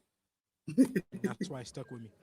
When you look at it's what okay. happened last week, you got one person. He said, "Oh, who calling out Theo? Only one motherfucker out of a million fighters out there, nigga. Like, are you shitting me?"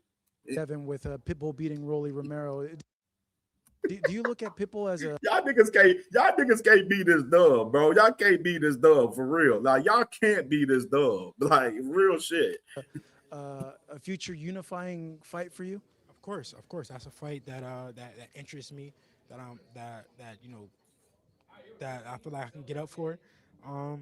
Yeah, no, definitely. Once I'm victorious, but on April 20th, then we can explore that fight. Honest thoughts about how Pitbull looked against Rolly and just overall feelings of Rolly. He looked good. Can't say anything bad. He fought a great fight. He did everything that he said he was going to do. And Rolly definitely showed heart, though. You got to take your hat off to him. He showed heart. He showed, resilience. He got hurt. Oh my God, bro. You know what I'm saying? So it's okay for Devin Haney to call out Pitbull in 2024, but it's not okay for Tank to rematch Pitbull. Some of you same guys was the same guys that was saying the Pitbull and Tank fight, the first fight was close. Some of you same guys out there was saying that Tank should have rematched Pitbull immediately after he fought Pitbull in that fight, saying that the fight was that close. Y'all make this make sense. Like, for y'all to shit on the fight, and you got guys like Mr. Devin Haney right here literally calling out Pitbull Cruz after saying that nobody cares to see Pitbull Cruz fight Tank Davis in a rematch. Nobody cares to see you fight Pitbull when you was calling for it right here in 2024. Nobody cared to see you fight Rolly Romero right now. People want to see you fight Ryan Garcia in the rematch. That's what we want to see. Savage Killer Queen was good with you. It's not my fault. Thank you. You got a brain of a fifth grader. You know what I mean? In this boxing shit, it's not my fault that you can't read the room in this situation because it's your favorite fighter. But that's just what it is. You know what I mean? Y'all boys stay up here caping for y'all favorite fighter every time, and this shit fucking go bad for y'all every time. Every time.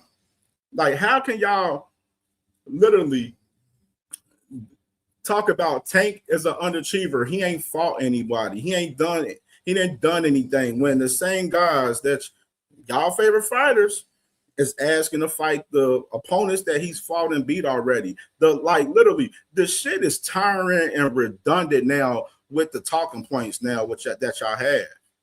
Like, it's tiring at this point. Like, y'all should get tired of even saying this bullshit. Like, y'all talk about the accolades and all that. Nobody gives a fuck about that shit, bro. Nobody gives a fuck about Teofimo Lopez being lineal because he beat Josh Taylor. We don't give a fuck about Josh Taylor like that. Josh Taylor wasn't that guy over there. He wasn't it. Neither was Tio.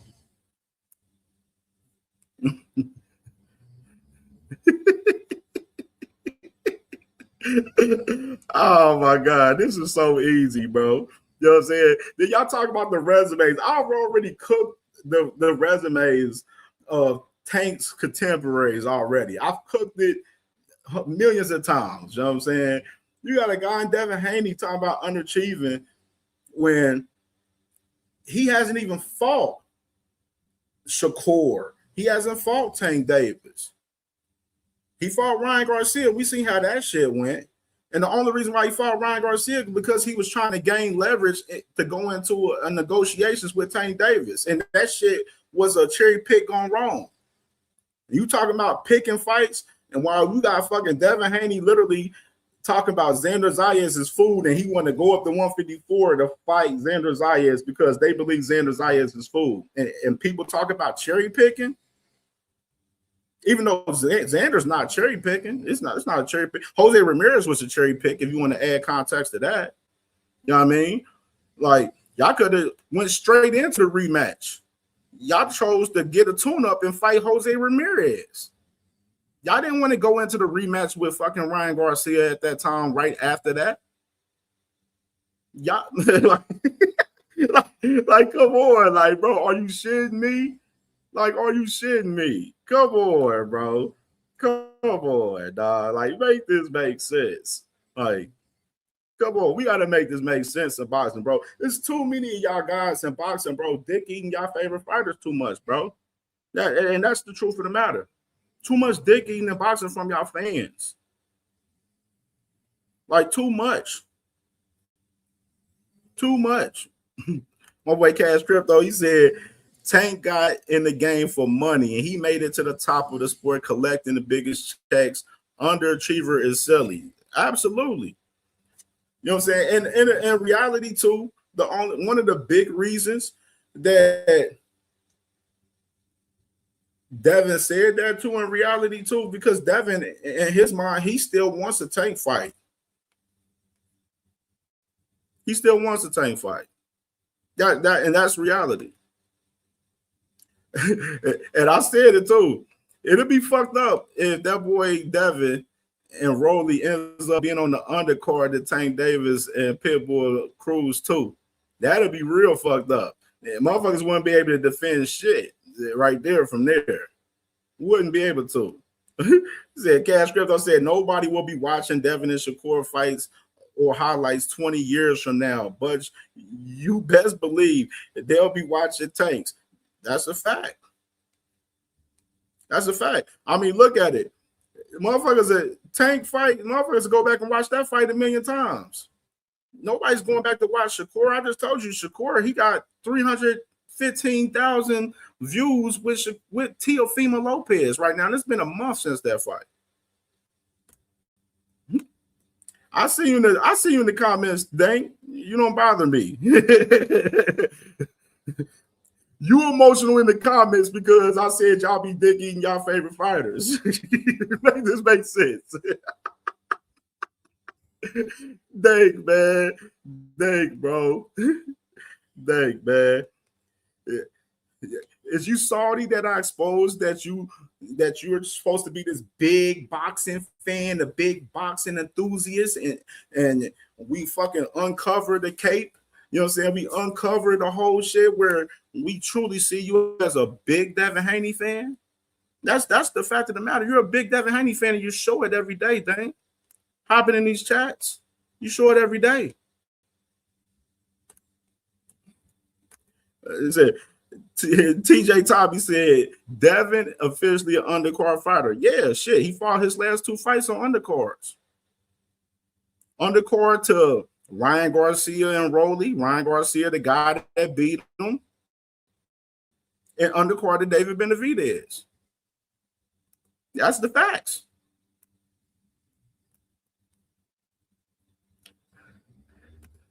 Dang, I think everybody in this chat know that you're a big Devin Haney fan, bro. Like, by now. You ain't as bad. Like, you're not as bad as like Flyer and Hacker and them. I say that. Like, you're not as bad as them. But like, you can beat it at that extent. You know what I mean? At times. But you don't bother me so much for real. None of y'all niggas bother me for real at all at the end of the day. But yeah, shit that you do think don't bother me, like the little Tank GTD Venger shit that you be doing in the comments and shit and all of that. And that shit ain't about nothing. Ain't about nothing. But he said, I'm the one who said he looks shy. Yeah, you did say that. You said that that's why I said, dang, you keep it real. You keep it real in instances for Tank, for Dank. I mean, you keep it real for Devin at times, you know what I mean, for sure. You don't do it all the time. I say that. You don't keep it real all the time for Devin. You don't. But you keep it real like 50%. I'll give you that. Rare breed was good, brother, was good. Like, literally. Pitbull Cruz. Y'all talking about underachieving. It's amazing to hear these guys talk about underachieving. When these guys, Devin, Shakur, all of them want Tank's spot. All of them want to be in that position for us being the top guy and having, the masses watch them. That's the fact of the matter. And let me kill that little bullshit too with this whole rumor that's going around September 5th for Devin and Ryan right now. The person that posted it was DHP IG page, a Devin Haney Promotions page that posted this. Now, let me ask y'all this. What in the world sense does it make for Ryan Garcia and Devin Haney to fight at Allegiant Stadium in Las Vegas? What sense? Do y'all think the fight is that big? Y'all think the rematch is that big for them to fight in the NFL stadium? That's what I want to know. Is the fight that big to fight in an NFL stadium at Allegiant Stadium for the rematch? I mean, we know the first fight flopped. Like, we know the first fight flopped. You know what I'm saying? Like, let's be real. Like we have to, like, come on. This is why me and Dad Queen Boxing, this is why we got our show Read the Room. This is why we say this. Read the room. What sense does it make for Devin Haney and Ryan Garcia to fight at Allegiant Stadium? What sense does it make?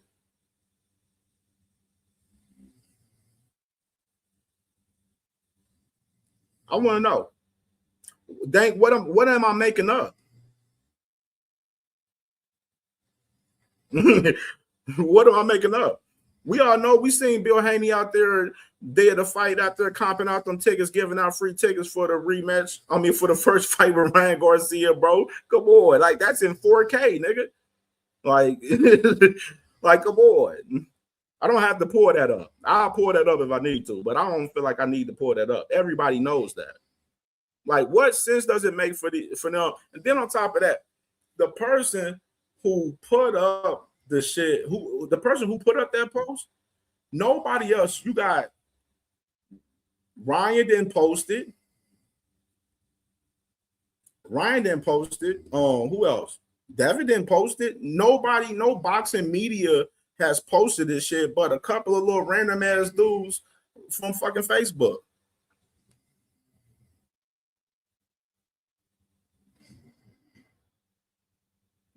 Just said. Yeah, you better be talking to Cash in the comments. You can't fuck with Cash either. By the way, you can't fuck with me. Well, that's been proven. You know what I'm saying, several times. You can't fuck with Cash either. Like you got niggas from Facebook making posts about Devin and motherfucking Ryan fighting September 5th, bro. We'll see if it's true. We'll see if it's true. But right now, it's cap right now. It's cap. And then, like I said, you got to ask yourself, what sense does it make for Devin and Ryan to fight at Allegiant Stadium when we seen the outcome of that fight that they had at the Barclays? Just saying, bro. It's nasty work out here, bro. Dake the same guy. He said, everybody's calling out T.O. Come on, bro. Dang, bro. In this boxing, like you know some shit in boxing. You well rounded in some other spots in boxing. But some spots, just like like a guy like Too Rich. Too Rich, that's my guy. But y'all so one-sided from this shit. Y'all don't think around the whole entire board. Y'all gotta look across the board with this. You feel me? You know what I mean? Y'all look across the board in these situations with these fighters, bro. Real shit. And salute to my dog Rare Breed with the $5 super chat. He said, we was just talking about the star power Tank got beating Ryan, Rolly, and Mario to these guys to get to the big fights on pay-per-view. That's the fact of the matter. Devin, Shakur, they got to fight Ryan and Tank. They got to fight those guys to get their paydays. Shakur wants to become that big star that he wants. He has to fight Tank Davis. Until then, we won't see it. We won't see the max of Shakur Stevenson stardom until he fights Tank Davis. And that's just the truth of the matter. Here go Flyer. Right? Yeah, the nigga cheated. He cheated. Ryan cheated. He was on Osterin. Oh my God. Like, bro, get off your knees, Flyer. Get off your knees, bro. You looking back. You need some motherfucking, you need a pillow or some knee pads, bro. Get off your knees. Get off your knees, bro. Too much, like I said, too much dick eating for y'all favorite fighter, bro. This shit gotta stop in boxing, bro. Real shit. Too much. Too much. I'm having fun. This is a fun show right here. This is fun as fuck right here. Hey, he said the girls in the chat said he cheated on Ryan. He cheated. Bro, that's what I said, bro. That's all I hear every day. Osterin this, Osterin that. Ryan cheat. Ryan's a comedian. If y'all scared of Ryan Garcia, just say that shit. Just say that. Just say that, bro. Y'all like pull your skirt up and say y'all motherfucking scared of Ryan Garcia, man. Just say that shit flat out. Scary ass niggas, dog. Yeah, freaking Flyer, the same guy that literally the last 2 months since Devin Haney fought Brian Norman Jr., he's been pushing Rolly Romero fight the whole entire time. This motherfucker ain't start pushing the Ryan fight to the past week, dog. Like, come on. Come on.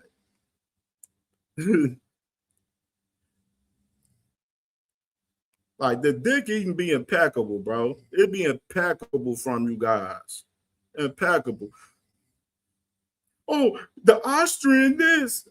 That's all you hear on their channel, bro. Them motherfuckers be crying about Austrian all damn day, bro. Real shit. It's nasty work to see in 4K from you guys, bro. It's nasty work to see y'all guys be on y'all knees this much for a fighter. It's a million of fighters out here.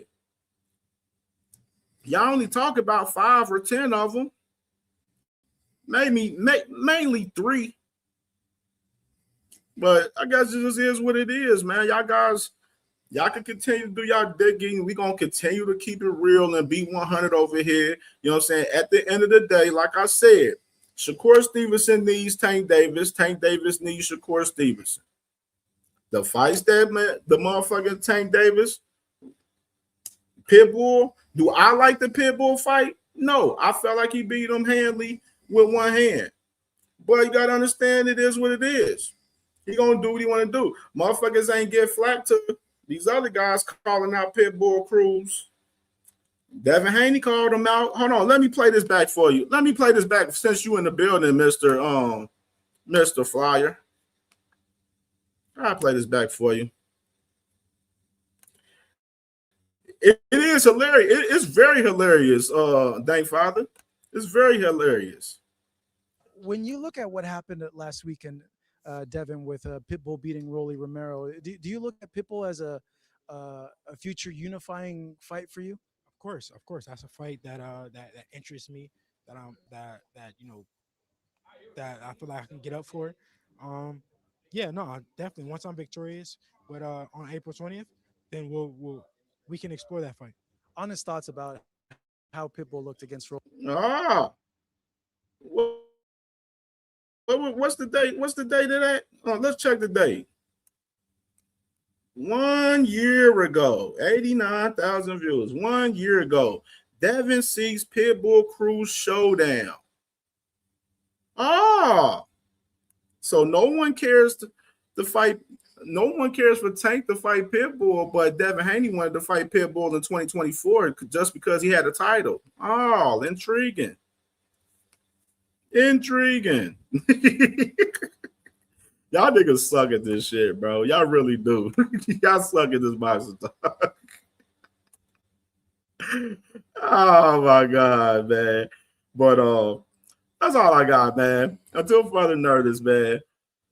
Great show. Salute to everybody. Much love for everybody, man. Y'all already know the vibes, man. Y'all watch us on the playback. Make sure y'all hit the like button, hit the hype button, comment on any subject that we done covered tonight, man. We'll be live. I said we'll be live. It won't be tomorrow. We'll be back live Friday morning. So Friday morning, 9:30 p.m. got a special show for Friday morning. We'll be back live Friday morning, about 9:30, 10 a.m. And we got something special. We got something special for sure. You know what I mean? Hey, you already know, bro. He said, Dave, I said, yeah, end it to save yourself.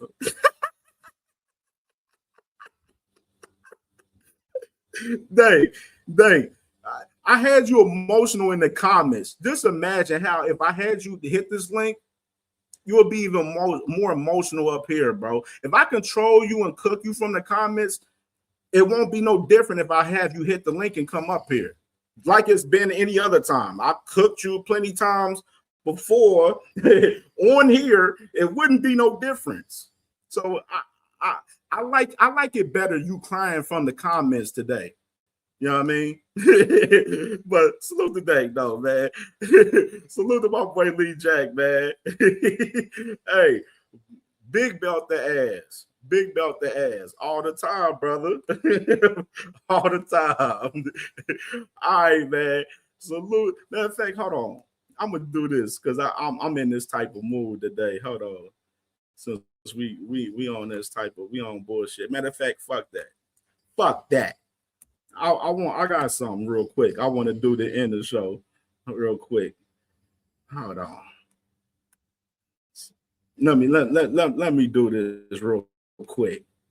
We're gonna end it like this. Hold on. One of my favorite songs. One of my favorite songs. Let's go play it.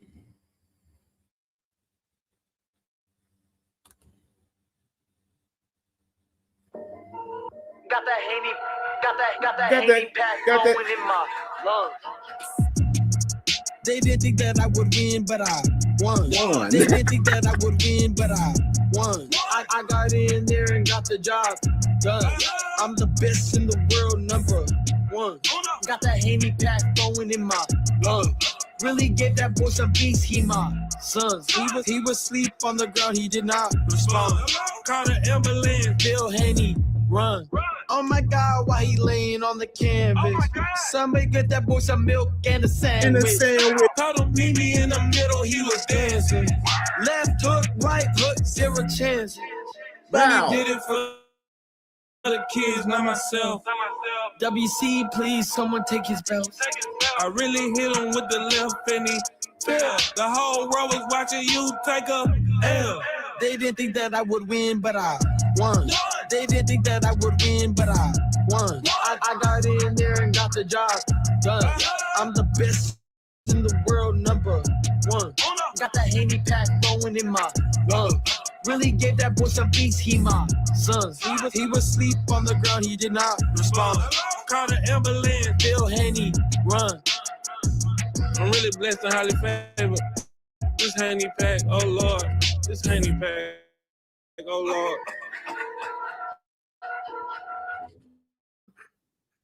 I got in there and got the job done.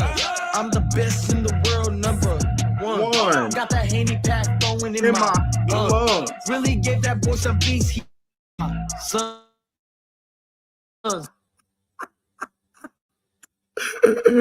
we smoking big Haney pack every day.